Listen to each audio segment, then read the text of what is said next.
तो देखो बेटा, हमारा 8.1 कंप्लीट हो गया था, है ना। 8.2 को करने के लिए हमें ट्रिग्नोमेट्री रेशियो को पढ़ना बहुत जरूरी है। हम सबसे पहले किसको पूरा करेंगे? Trigonometry ratio. इसे हिंदी में क्या बोलते हैं? इसे हिंदी में बोलते हैं त्रिकोण मिति अनुपात सारणी, ठीक है। और कुछ लोग तो इसे देखो बेटा बनाना सीख लेते हैं, कुछ लोग इसे याद कर लेते हैं। सबसे सिंपल सी बात, एक बात यह है कि हमें तो सिर्फ 10th का एग्जाम देना है ना। और 10th का एग्जाम हम चाहे याद करके दें, चाहे बनाना सीख लें, पेपर में बना लेंगे पीछे वाले पेज पे, तब भी हम उस एग्जाम को कर लेंगे आराम से, है ना। कोई दिक्कत वाली बात नहीं, जैसे आपको सुविधा लगे वैसे आप लोग इसे करना जरूरी समझें, कोई परेशानी नहीं है। तो सबसे पहले हमें 6 त्रिकोणमितीय फंक्शन तो याद हो चुके हैं। 6 त्रिकोणमितीय फंक्शन फलन हमें याद है। पहला कौन सा होता है? साइन। दूसरा कौन सा होता है? टेन। कॉस, कॉस, चलो कॉस लिख लो। अब टेन, उसके बाद कॉट, उसके बाद सेक, उसके बाद किसको याद नहीं है भाई? थोड़ा याद करो, ऐसे काम नहीं चलेगा। कहाँ याद है? बोला कहाँ तुमने एक ही बार? नहीं बोला आपने? चलो ठीक है, ठीक है। अब मुझे इसके साथ में थीटा भी तो लगाने हैं। तो त्रिकोणमितीय अनुपात सारणी में, ट्रिग्नोमेट्री रेशियो में हमें 5 तरीके के रेशियो सीखने हैं। कितने तरीके के रेशियो सीखने हैं बेटा? 5 तरीके के रेशियो सीखने हैं। पहला सीखना है बेटा हमें जीरो का। किसका सीखना है? उसके बाद में सीखना है मुझे 30 का। उसके बाद में सीखना है मुझे 45 का। उसके बाद में सीखना है मुझे 60 का। और उसके बाद में मुझे सीखना है 90 का। बस ये 5 रेशियो सीखने हैं। कौन कौन से? 0, 30, 45, 60 और 90। ये याद हो गया? इतना आपको बड़ा याद करना पड़ेगा। ये मेरा फ्रेम है। किसी भी बिल्डिंग को बनाने के लिए सबसे पहला इसका ब्लूप्रिंट बनता है, नहीं बनता? तो मेरा ट्रिग्नोमेट्री रेशियो का ब्लूप्रिंट बन चुका है। अब इस ब्लूप्रिंट को हम थोड़ा सा अच्छा दिखाने के लिए इसे एक बॉक्स में बंद करेंगे, ये कहीं भाग ना जाए, है ना। और हम बातें करते करते इधर से उधर ना निकल जाएं, इस वजह से हम इसे एक बॉक्स में बंद करेंगे बेटा। कर दिया? उसके बाद में यहां से भी कर दो। ब्लैक बोर्ड पर लाइन एकदम सीधी बनती है ना, देख लो।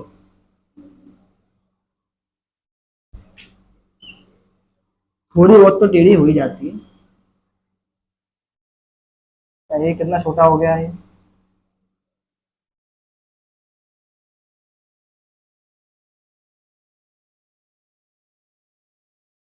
टेढ़ा हो गया है ना। चल कोई बात, हो जाए। समझ गया?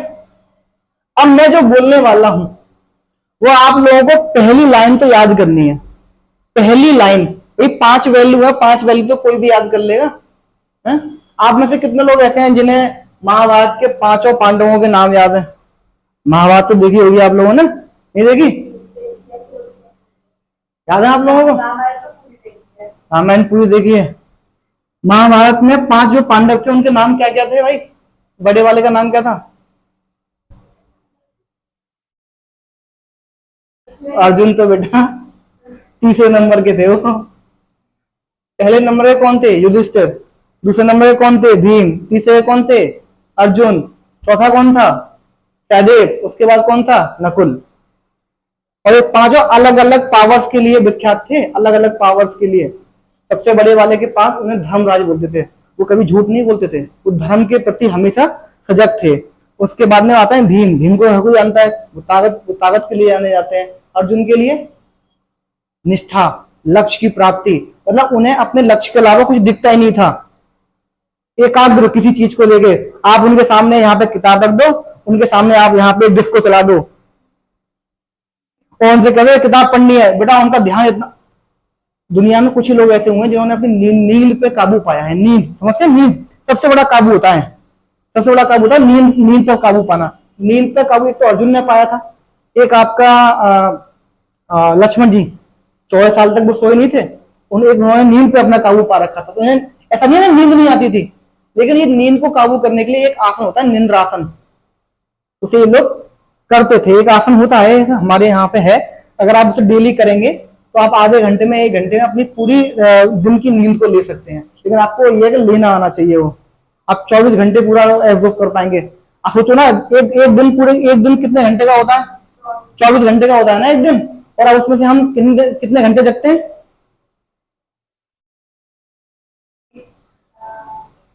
मुश्किल से 16 घंटे, मुश्किल से। और कोई कोई तो 12-12 घंटे सोते हैं। मैं देखता हूँ 12 बजे सोया, 12 बजे उठा सुबह दोपहर के।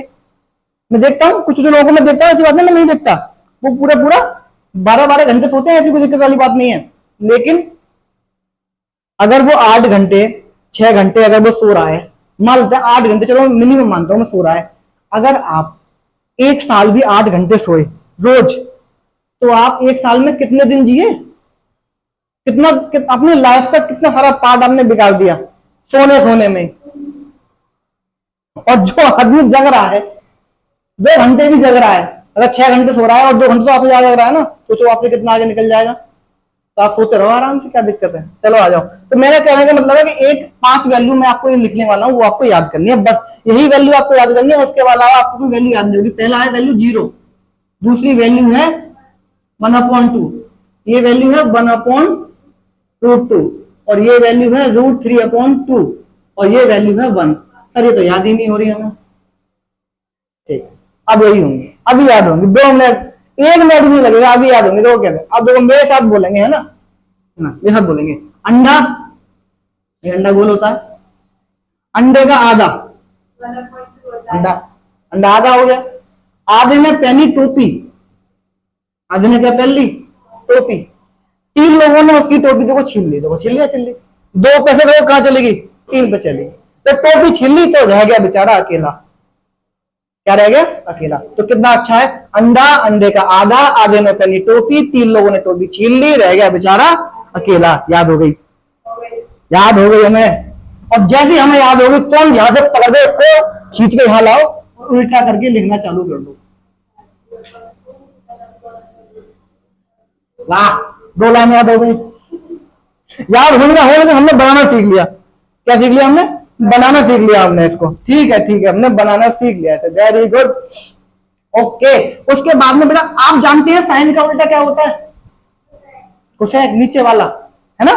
तो जब मेरे पास में साइन आ चुका है, तो अगर मैं इसे उल्टा कर दूं, पलट दूं, सिर को नीचे पैर को ऊपर, समझ रहे? पलटने का मतलब समझते हो ना, सिर को नीचे पैर को ऊपर। अगर मैं इसे कर दूं तो बेटा ये किसकी वैल्यू बन जाएगी? 0 का मतलब होता है बिल्कुल खत्म, और खत्म का विलोम शब्द होता है अनंत, है ना, जो कभी खत्म ना हो, तो उसे बोलते हैं इन्फानाइट। बेटा क्या बोलते हैं? सही बात है, बिल्कुल। हमने तो वो उल्टा कर दिया। इसे उल्टा करो तो बेटा ये 2/1 हो जाएगा। इसे उल्टा कर दो, ये √2/1 हो जाएगा। और बेटा इसे उल्टा कर दो, ये कितना हो जाएगा? ये 2/√3 हो जाएगा। और इसे उल्टा कर दो बेटा 1 को उल्टा, तो 1 का 1/1 ये होता ही है। इसका उल्टा करेंगे तब भी 1/1 ही आएगा, तो कोई फर्क इस पर नहीं पड़ता है। वहां तक 3 याद हो गई। एक याद करा था हमने, अंडा, अंडे का आधा, आधे ने पहनी टोपी, 3 लोगों ने टोपी छीन ली, रह गया बेचारा अकेला। उसे खींच के यहाँ लिख दिया, उसका आपने पैर उल्टा कर दिया, तो यहाँ वाला बन गया। ठीक है बेटा, जब आपके पास में कोस, तो आप सेक को बनाने में इतनी देरी क्यों कर रहे हो? सर इसका भी टांग बांध ऊपर करो फटाफट से, उल्टा करो इसे। कैसे करेंगे? 1 पे तो कोई फर्क पड़ेगा नहीं, 1/1 ही आएगा इसका आंसर, तो है ना। इस तरीके से इसको करेंगे तो कितना हो जाएगा? 2/√3। इसे करेंगे तो कितना हो जाएगा? √2/1। इसे उल्टा करिए फटाफट से, इसे उल्टा करिए। 0 का उल्टा अनंत, 0 का उल्टा अनंत। अब बीच में 2 लाइन रह गई। अब इसमें से आपको एक लाइन फिर याद करनी है बस। और याद भी अगर नहीं करनी, अगर आपको मैथमेटिशियन, अगर आपको मैथ आता है तो आपको याद भी नहीं करनी पड़ेगी। कैसे? कॉस का भाग करना है आपको साइन में। और अगर आपको ये मुश्किल लगे तो बेटा आप इस लाइन को याद कर लेना। अब क्या प्रॉब्लम आ रही है? अब क्या प्रॉब्लम आ रही है? मैं तो आपको खाली एक लाइन याद करने को कहा था।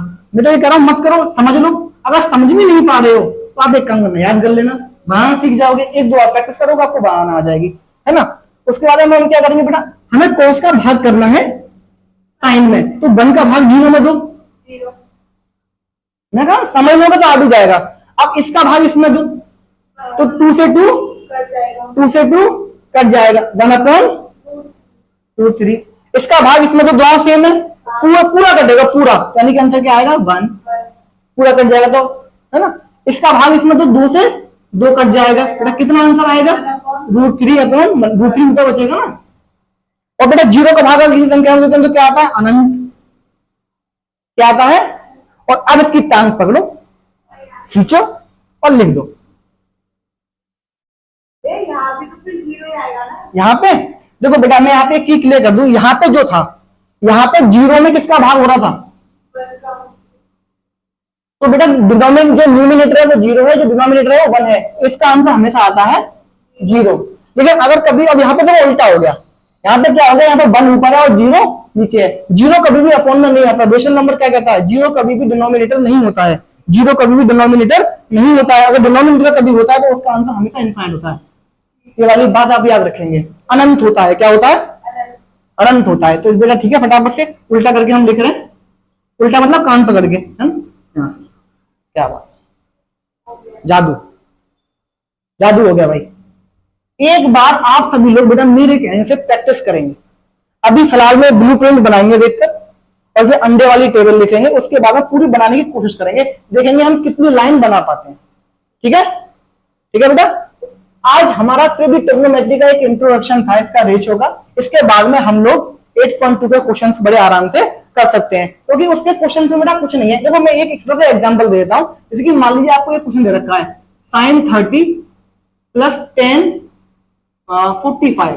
इस तरीके के क्वेश्चन बेटा वो आपको देंगे, इस तरीके के क्वेश्चन देंगे वो आपको। ठीक है, कैसे करेंगे बेटा आप? sin 30 की वैल्यू, sin 30 की वैल्यू 1/2, 10 45, 10 45 दोनों को मिलाओ, ये रहा 1। बेटा जोड़ दो, 2 1 + 2 3/2 यानी कि 1.5। अच्छा ये भी आंसर है, ये भी आंसर है, कोई परेशानी नहीं है। इस तरीके के क्वेश्चन है 8.2 में, जहां से आया नहीं। 15 मिनट का और टॉपिक होगा वो, उसे हम लोग कल कवर करेंगे आराम से। बेटा आज के लिए सिर्फ इतना ही, इसकी प्रैक्टिस करेंगे।